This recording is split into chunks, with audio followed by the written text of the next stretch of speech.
How do I buy land when I haven't even a pot in which to make tinkle? It's one of the biggest questions I get. Now, I have covered this before, but if mama passed one skill on to her oldest boy, it's the ability to beat a dead horse with a dead cat that recently choked on a dead mouse. So let's talk about it. First and foremost, if you want to buy yourself some land that you can develop into a homestead, you, with very few exceptions, can. But if you're going about it by looking on Zillow for farmland and quickly become discouraged because every bit of farmland you're looking for is over $1 million, turning this research project into a pipe dream, there's something you need to know. That is that homesteads and farms are not the same thing. A farm is a commercial operation. It has as its purpose the growing of fruits, vegetables, and other produce at scale in order to deliver to market. It is a business. So realize the perceived value of the future profits from that business is considered in the land's appraisal. Homesteads, on the other hand, have as their purpose a place to live and enough space to be able to set up the right systems and grow enough food to take care of yours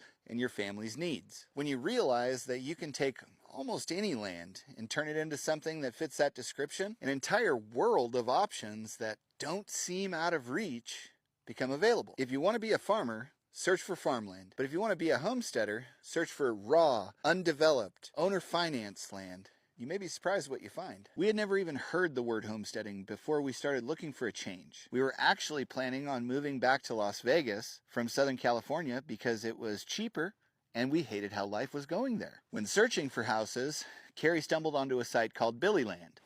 They had raw, undeveloped, owner-financed land, super low down payment, low monthly payment, no credit checks, no qualifications of any kind. Carrie found a piece of property on the site that she really loved, and she came to me and asked me if I wanted to try and figure out how to make a life in the woods work for us. I had zero interest. I was a city boy, a flatlander. I loved my technology, and I had lived a couple miles away from the beach for my entire life. But when she asked if I thought we could do this, I took the certainty of knowing that I had married way above my weight class, and I did some quick calculations. She's a way better person than you, plus she's way smarter than you, plus she's way more responsible than you. She's way better looking than you. And wouldn't you know it, the answer to that equation was, sure, I can do that. I can do all of those things, no problem. If that's what you want to do, I can make that happen. The property she found had a down payment of $300. A quick check of the bank account confirmed we still had negative 27 in there. We decided if we were going to do this, we didn't need all the stuff that we had, so we had a yard sale. We made almost exactly $300.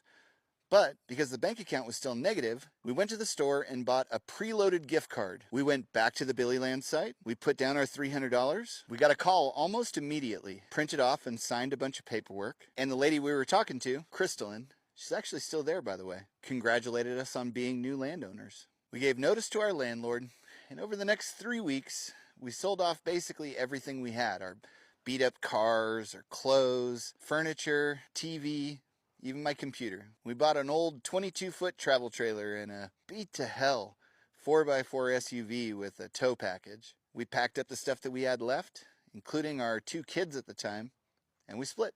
Now, I never really put too much stock in the idea that where there's a will, there's a way. That is, until 34 days after we put the down payment on the property, Carrie, myself, and our 2 oldest daughters arrived here. We even had $300 left over to tide us over until we figured out what we were going to do about money. Now, to be fair, I could barely start a campfire, and what happened next is probably a story for another video. The point is, if we, with no money, no credit, no skills, and what most would consider no sense, can do it, there's no reason why you can't too. I wrote a little workbook that walks you through the entire process of acquiring property on a shoestring budget. You can download it from the link in our bio, and you can pay whatever you want for it, even if what you want to pay is nothing. I hope it helps you get where you want to go. Carrie, she is way better looking than you. And wouldn't you know it, that equation added up to, I'd follow you anywhere, even into the scowy woods.